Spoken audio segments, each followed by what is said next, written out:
SBS 드라마 귀공 1편과 2편이 방영되었는데요. 인물의 특징을 따라가며 큐레이팅해보고 앞편의 핵심 메시지와 함께 3편에 대한 예측 비주얼 진행해볼게요.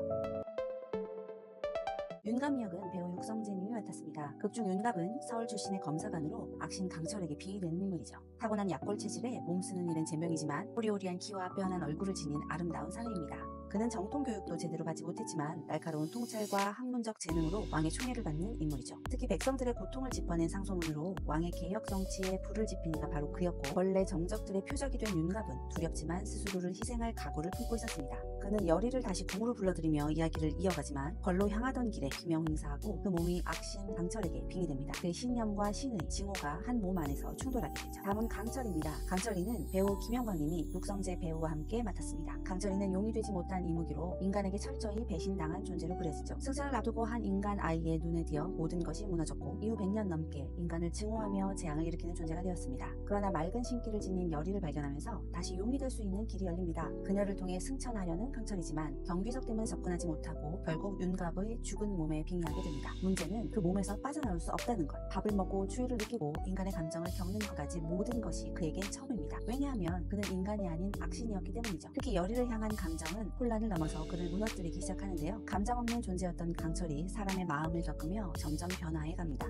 열의 역은 배우 김지연님이 맡았죠. 극중 열의는 만신 넙덕의 손녀로 어릴 적부터 신기를 지닌 아이였습니다. 그녀의 운명은 강철이로 인해 완전히 뒤틀리게 되죠. 경비석 덕분에 빙의를 막을 수 있었지만 그 대가로 마을에서 손가락질을 받고 윤갑마저 다치며 조모의 죽음까지 겪게 됩니다. 결국 무당의 삶을 걸고 애체장인, 여기서 애체장인은 안경장인을 말하는데요. 애체장인이 되어 조용히 살아가던 그녀는 윤갑의 몸에 깃든 강철이를 마주하면서 다시 끌려들게 됩니다. 이정 역은 배우 김지훈님이 맡았습니다. 극중 이정왕은 문무를 경비한 천재형 군주입니다. 아버지의 비참한 죽음을 기억하며 감정을 철저히 억누르고 살아온 그는 백성을 위한 개혁 정치에 올인한 인물이죠. 하지만 아들까지 같은 광증에 시달리게 되며 그가 억눌러온 감정의 뚝이 서서히 무너지기 시작합니다. 윤갑이 죽다 살아난 뒤 보이는 기이한 행동들, 열의를 통해 다시 궁에 들어온 무속의 기운, 이 모든 것이 이정의 마음을 흔듭니다. 이 드라마는 퇴마나 정치극을 넘어 각 인물들의 감정과 믿음, 선택이 얽히고 부딪히는 서사입니다. 인간의 감정을 몰랐던 신이 감정에 무너지고 감정을 숨겨야 했던 왕이 감정에 흔들리고 버티며 살아가려던 열의가 다시 싸움의 중심에 서는 그런 이야기. 귀공 1편, 2편은 세계관의 문이 열리는 순간이었습니다. 이제 이야기는 진짜 시작입니다. 귀공 첫 회에서는 매우 중요한 배경이 설명되죠.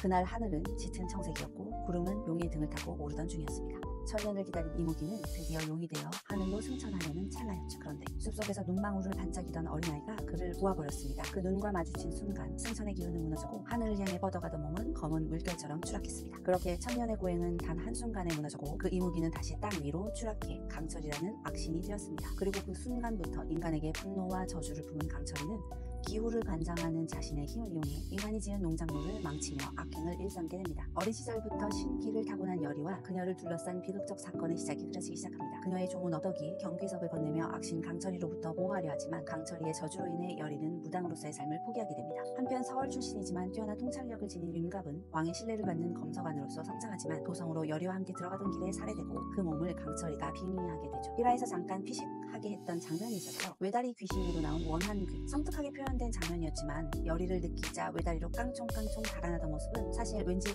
연출이 의도한 우선 포인트였지 않았을까, 저는 그렇게 생각했습니다.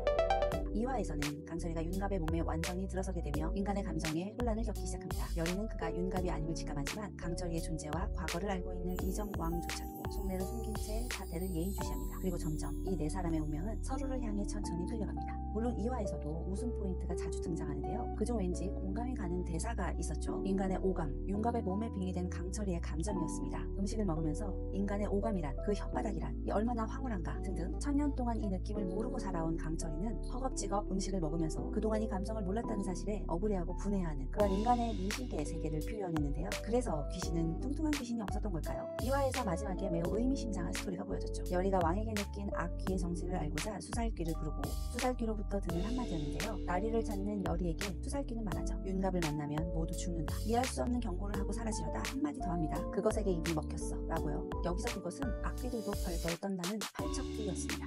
왕가의 원한을 품은 팔척귀와 싸우는 여정을 그린 드라마겠구나 알 수 있는 장면으로 마무리됩니다. 2화까지 끝난 순간 이건 단순한 판타지가 아니겠구나 라는 생각을 했습니다. 사람의 몸에 갇힌 신의 감정을 깨워버린 사람, 그리고 감정을 숨겨야만 했던 왕. 3화에서 여리는 팔척귀가 품은 왕가의 원한이 누구로부터 시작되었는지 실마리를 찾게 되는 여정으로 출발하는 것 같았습니다. 그 여정 중에 수많은 감정선이 활할 것이겠죠. 강철이는 여리를 통해 처음으로 가슴이 아플 수 있다는 걸 경험하게 될 겁니다. 그게 연민이든 혼란이든 사랑이든 그 감정은 강철이를 계속 흔들 것입니다. 여리는 윤갑의 몸에 강철이가 들어있다는 것을 점점 확신하게 되겠죠. 하지만 동시에 그 눈빛 어디엔가 남아있는 윤갑의 잔상이 그녀를 붙잡을지도 모릅니다. 그리고 이정왕은 결단을 내려야 할 시점에 서게 되겠죠. 무속을 금지해온 그 법을 어기고서라도 자신의 아이를 구하고 싶은 인간의 마음. 하지만 그것이 곧 그의 왕권을 흔드는 일이 될 수도 있기에 그는 갈등하게 될 것입니다. 귀공 3화, 이제 본격적으로 감정이 움직이는 이야기가 시작될 것 같습니다. 죽은 자와 산자, 신과 사랑, 믿음과 저주, 이 사이에서 진짜로 전달하게 될 찐 메시지들이 나오게 되겠죠. SBS 드라마 귀공은 매주 금, 토, 밤 9시 50분에 방영됩니다. 본방 사수하시고 드라마에 깃든 감정 얘기는 저와 함께 하시죠. 지금까지 저는 드라마를 큐레이션하는 드라큐레이터였습니다.